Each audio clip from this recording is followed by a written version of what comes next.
If you got something established that you establish yourself and you can maintain it, you won't have no problem staying here.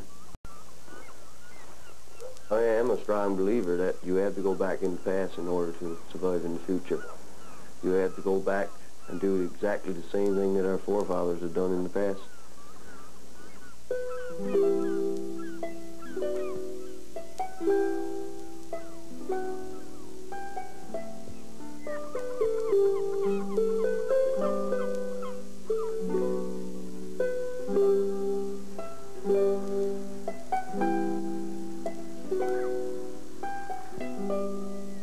Larry's forefather, James Keeping, would probably turn in his grave, painting rocks. Back in 1823, when James was born on this island, a handful of families was just starting to establish a summer fishery here.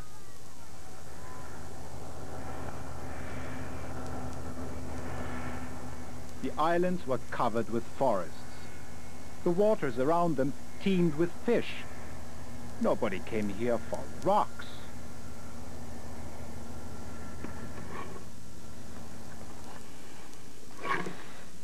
Old James would probably be more comfortable with Arch Carter and his memories. Arch goes back to the old days, when the only reason you might look out for anything resembling a rock was so it wouldn't sink you. Oh yeah, I went on the schooners. We used to go down on the Grand Banks and salt fishing then. We used to go down on the Labrador and then on the Grand Banks and that, so on, you know. What kind of a living was it? Was it a half-decent living? No, it's for a living. I found it hard, you know, get along. But we managed, I suppose, somehow. Maybe you didn't get rich, but you knew your place, because up on the hill lived the merchant who owned the fish plant down below, and you knew that your survival depended on his. Well, he was a respected man, you know, that you respect him, because he was the boss. Mm-hmm. He really, you know, looked after people too, like anybody was sick or anything, that they always seen that they'd have something, you know, food on their table. And Christmas time that they used to give them chicken, turkey, give away, God knows how much he used to give away. The fish merchants are long gone. Their mansion is being run as a guest house. You can tell the moment you check in, those were very different times.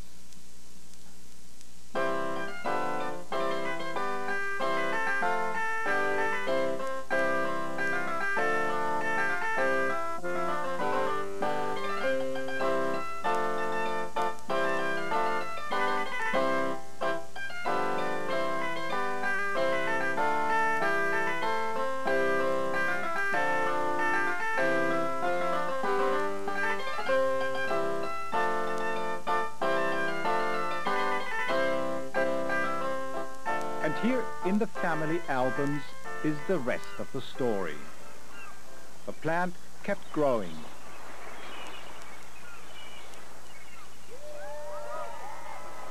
There seemed to be no end of launchings.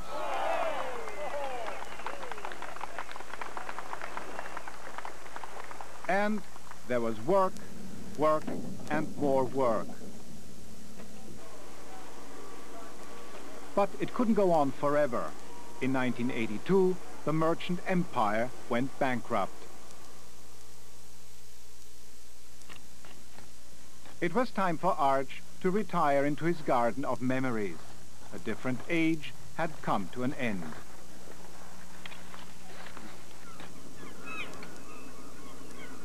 A new owner, FPI, took over. 10 years later, FPI pulled out as well.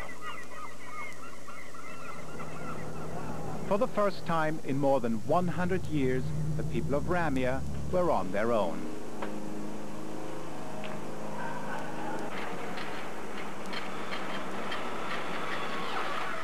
Small stuff we It didn't take very long for them to find out just how much on their own they would be.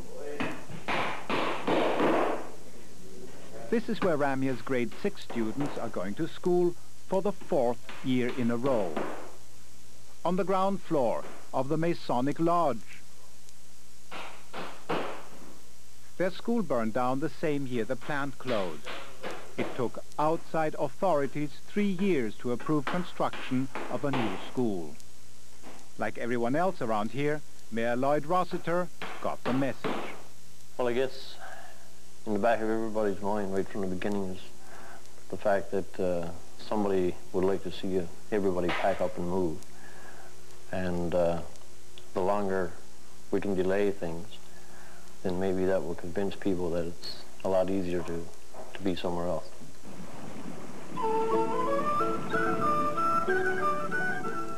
Well, the people of Ramea have no intentions of leaving.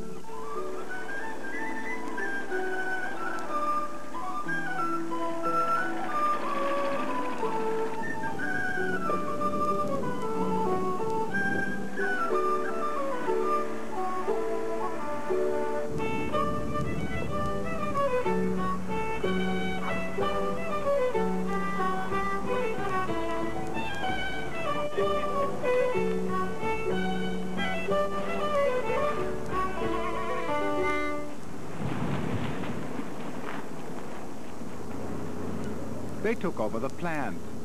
They even found an American businessman to operate it.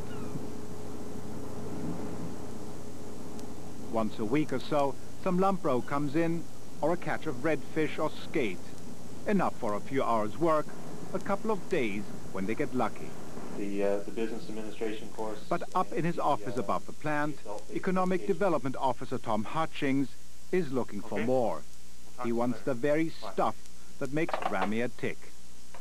Well, I think the fact that we're an island brings the community closer together, and I think there is a strong sense of wanting to stay here and continue to live here and raising their children, and also living to retire here. I mean, it's a very pleasant community. Ramea has always prided itself, I guess, on its ability to communicate amongst ourselves and to cooperate. More on the island people of Ramea when we come back.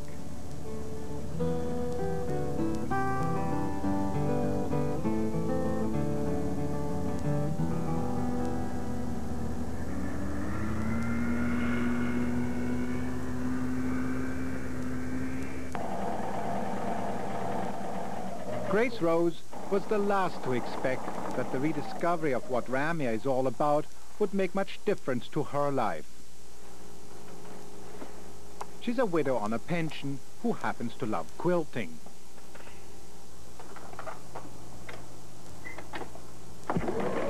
Until now, she pretty well gave her quilts away for about $70 a piece. There aren't too many people in Ramea who could afford to pay more. But if Larry gets his way, Grace might actually make some money with her hobby. Good day, Grace. Good day. You're still at it? Yeah, I'm starting a new quilt. Oh, yes. Larry is planning to open a craft store next spring, and he hopes to move local crafts to markets off the island. Would Grace be interested in letting him sell her quilts? Yes, I would. And hopefully we'll get a price that your quilts are worth. The handout time is over with. It's time to start thinking and start to size up what to do in order to be able to stay here. I know a lot of people are going to say, well, what are you going to do? But I'm sure there are ideas and ways and means that you can make a little more income than what you're already making. Well, Grace is convinced. There's nobody here in Ramea, as I know of right now, that does those kind of quilts.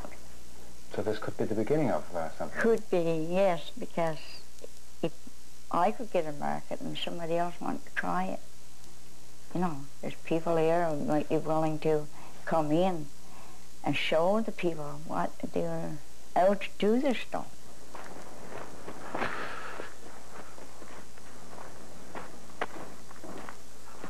So for whom is Larry doing this? I like to think I'm doing it for all of us, because I think that's what it needs. I think we have to get our product outside in order for people to see it.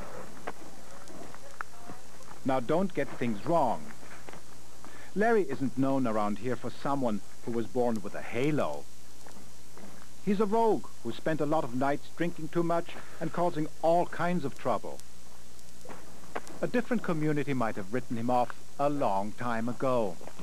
But when his trailer burned down 3 years ago, the townspeople raised $12,000 to help him back on his feet. Larry may not be Ramea's favorite citizen, but he's been told that he belongs. I've caused a lot of harm and a lot of grief to a lot of people, I guess. But, you know, they're willing to always give you a second chance in this town. And there's not too many towns like that. Do you think they believe you now? I would like to think so. You know, at least I'm trying, anyway. Crime is down. Crime is down in Ramea, huh? Larry straightened out.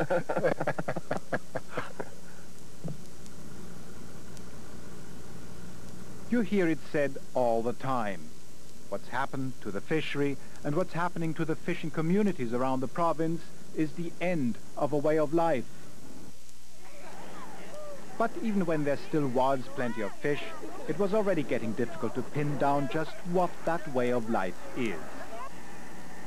It's been a while since Ramea was an outport that could weather a run of bad years on hard bread, molasses, and a few homegrown vegetables. This is a modern town with modern needs and modern tastes.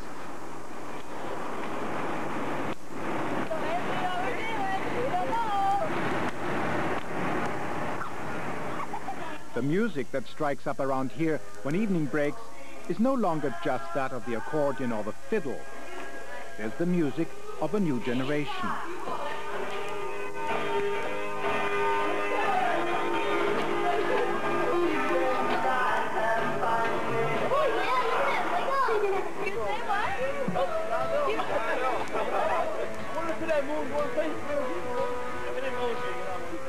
Ramea didn't get as far as it has by staying the same.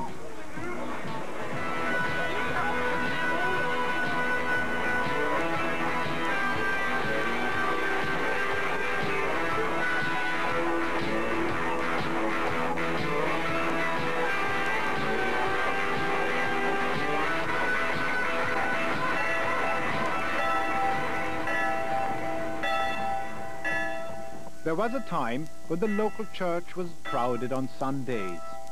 That too has changed. These days, the faithful who answer the call are a mere dribble. Change has been a way of life around here for so long, it has become something like a tradition in itself. But there's one thing that hasn't changed. It's their deep-rooted love for their rugged land. If you want to find out where the people of Ramea are on Sundays, you have to come to the main coastline, along which Ramea is just another island. This is ancestral land. It was from small outports clinging to this coast that families like the Keepings started trickling across the water to settle Ramea 2 centuries ago. And here is where they return on weekends, where they have their cottages, where they celebrate whatever it is, this way of life.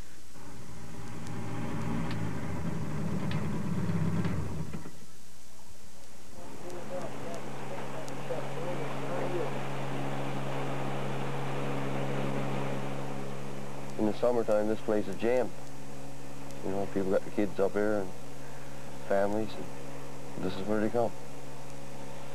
The people in Ramea is close, right? But same thing here. They still want to be together no matter where they go. You know, it's part of that togetherness that brings them here, I think.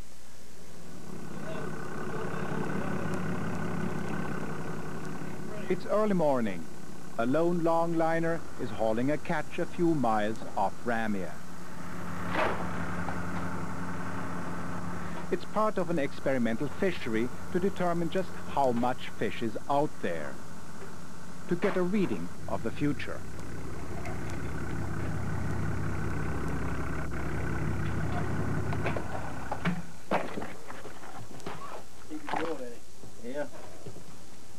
107 there, Robbie. 107, this way. The longliner has brought back a good catch, but nobody knows what it means. 85. 85. Fishermen like Mark Carter can only hope that it's a good sign.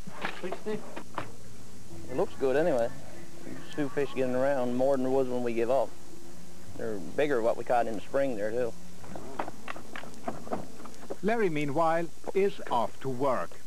He has a temporary job as a lighthouse keeper on Penguin Island, an hour's steam from Ramea. It pays the bills for now, but it's not exactly a future either.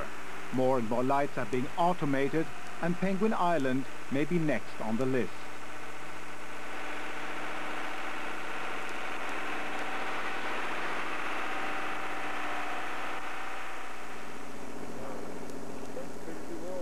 Sometimes it all feels like living inside a mirage.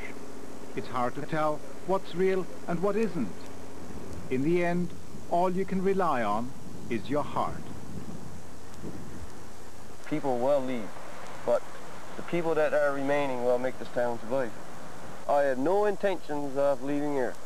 I'm determined to stay, and whatever it takes to stay here, I'm going to do it.